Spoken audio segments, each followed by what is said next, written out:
Welcome to our channel English private tuition. আজকে যে বিষয়টি নিয়ে আমরা আলোচনা করতে চলেছি সেটি যারা আমাদের চ্যানেলে নিয়মিত দর্শক আছো তারা তো জানোই যে কী নিয়ে আগামী ভিডিওটি আসার কথা। তোমরা যারা গ্র্যাজুয়েশনের সেকেন্ড সেম মানে এইসি পেপারের সেকেন্ড সেমে পড়ছো, তোমরা জানো তোমাদের একটি কবিতা উইলিয়াম ওয়ার্ডসওয়ার্থের লেখা লুসি গ্রে। আজকে উইলিয়াম ওয়ার্ডসওয়ার্থকে আমরা কিন্তু একজন প্রকৃতি প্রেমী হিসাবেই চিনি। এর আগেও তোমরা ওনার লেখা কবিতা পড়ে এসেছো। তো একজন প্রকৃতি প্রেমী হঠাৎ করেই লুসি গ্রে মানে একটি মেয়েকে নিয়ে কবিতা লিখেছেন, বিষয়টা একটু অন্যরকম।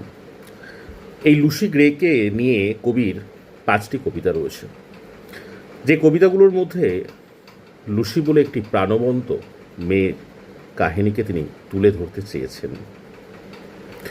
প্রতিটা কবিতার মধ্যেই লুসিকে কোথাও গিয়ে কবি হারিয়ে ফেলেছেন, মানে সরাসরি যদি নাও বলে থাকেন যে লুসি মারা গেছে, আদপে কিন্তু তাকে আর খুঁজে পাওয়া যায়নি, মানে পৃথিবীর কোলেই লুসি কোথাও একটা হারিয়ে গেছে।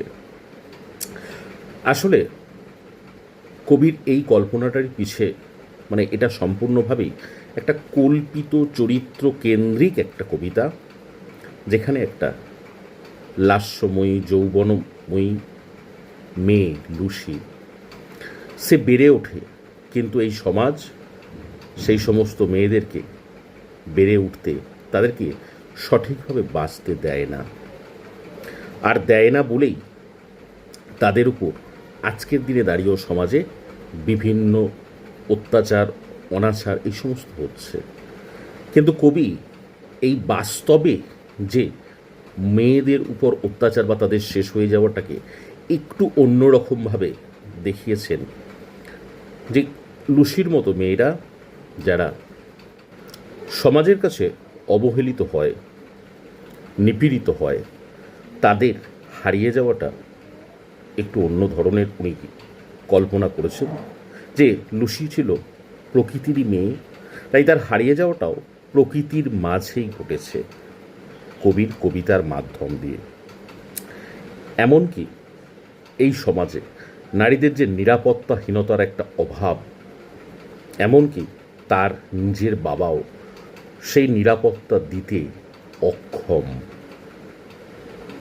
তো অনেকটাই প্রাসঙ্গিকতা নারী সমাজের প্রতি কবির তৎকালীন লেখার মধ্যেও প্রস্ফুটিত হয়েছে। যাক, চলো আমরা কবিতাটি কিছুটা পড়ে দেখি। কবিতাটিতে 8টি স্ট্যাঞ্জা রয়েছে, একটু ভুল হলো, কবিতাটিতে 16টি স্ট্যাঞ্জা রয়েছে। তো কবিতাটি বেশ সুদীর্ঘ, তো একটি ভিডিওর মাধ্যমে সম্পূর্ণ কবিতাটি হয়তো আলোচনা করা সম্ভব হয়ে উঠবে না, তবু যতটুকু সম্ভব আমরা কবিতাটি আলোচনা করছি লাইন বাই লাইন। চলো দেরি না করে শুরু করা যাক। তো এই হচ্ছে তোমাদের সেই কবিতাটি Lucy Gray, written by William Wordsworth. তো দেখতেই পাচ্ছ কবির সম্বন্ধে নতুন করে বলার কিছু থাকে না, ওনার মতো রোম্যান্টিক কবি খুব কমই ছিল। ইনি ইংল্যান্ডের একজন কবি ছিলেন।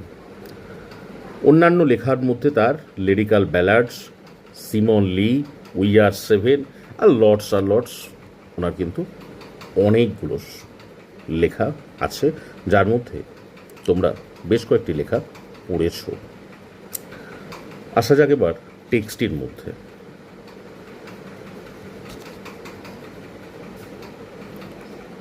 Opt I had hard of Lucy grey. তাহলে এখানে এই যে অপ্ট মিনস অফেন, তার একটা শর্ট ফর্ম। প্রায়ই আমি শুনতাম লুসির কণ্ঠস্বর।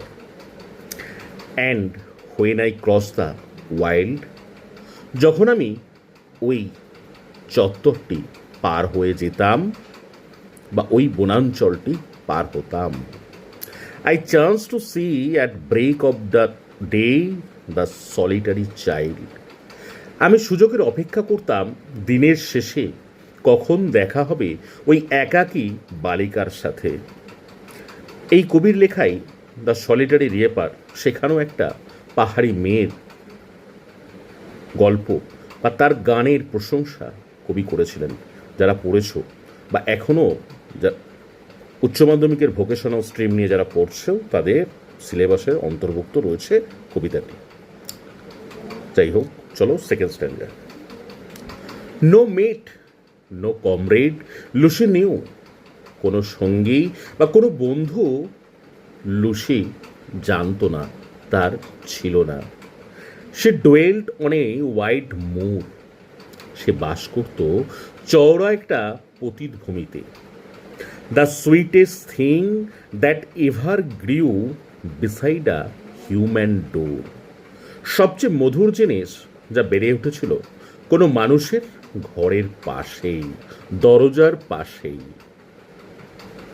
You yet may spy the fawn at play. তথাপি তুমি লুকিয়ে ছোট্ট হরিণকে খেলতে দেখতে পাবে। The hare upon the green. খরগোশকেও দেখবে ওই সবুজ মাঠে। But the sweet face of Lucy Gray will never more be seen. কিন্তু লুসি গ্রের মিষ্টি মুখটা না আর কখনো দেখতে পাবে না। Tonight will be a stormy night. আজকের রাত্রিটা অত্যন্ত দুর্যোগপূর্ণ। You to the town must গো।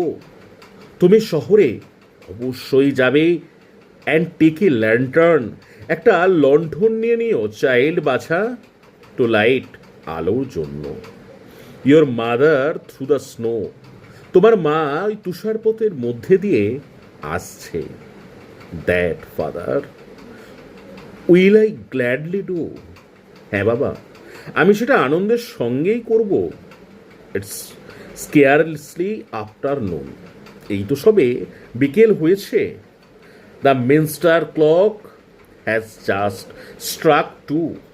চার্চের ঘড়িটায় সবে 2টো বেজেছে। And yonder is the moon.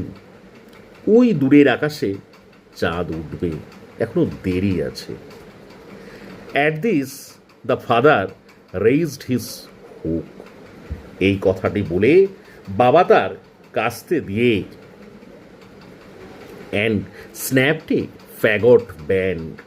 কতকগুলো জ্বালানির কাঠ ভেঙে দিল। হি পাইল্ড his work.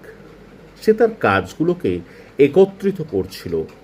And Lucy took the lantern in her hand. এবং লুসি তার হাতে লণ্ঠনটি নিয়ে বেরোবার জন্য প্রস্তুত হলো। Not blither is the mountain roe. সহজ পথ ছিল না ওই পাহাড়ি পথটি। With many a wanton stroke. সেখানে অনেকগুলো আঁকাবাঁকা বিক্ষিপ্তভাবে পথ ছিল। Her feet disperse the powdery snow. তার পাগুলো ওই তুষার ঢাকা বরফের মধ্যে দিয়ে চলছিল। That rises up like smoke. যেগুলো যেন ধোঁয়ার মতোই ওপরের দিকে উঠে যাচ্ছে। The storm came on before its time. ঝড় এসেছিল সময়ের অনেকটা আগেই। She wandered up and down. সে হেঁটেছিল উপরে ও নিচে। And many a hill did Lucy climb. এবং অনেকগুলি উঁচু নিচু পথ লুসি পেরিয়েছিল। But never reach the town. কিন্তু সে কখনোই শহরে পৌঁছাতে পারেনি। তাহলে মাকে আনার উদ্দেশ্যে সেই তুষার বৃষ্টি চলছে, সেই সময় সে বেরিয়েছিল মাকে আনার জন্য, কারণ তার মা শহর থেকে আসার কথা।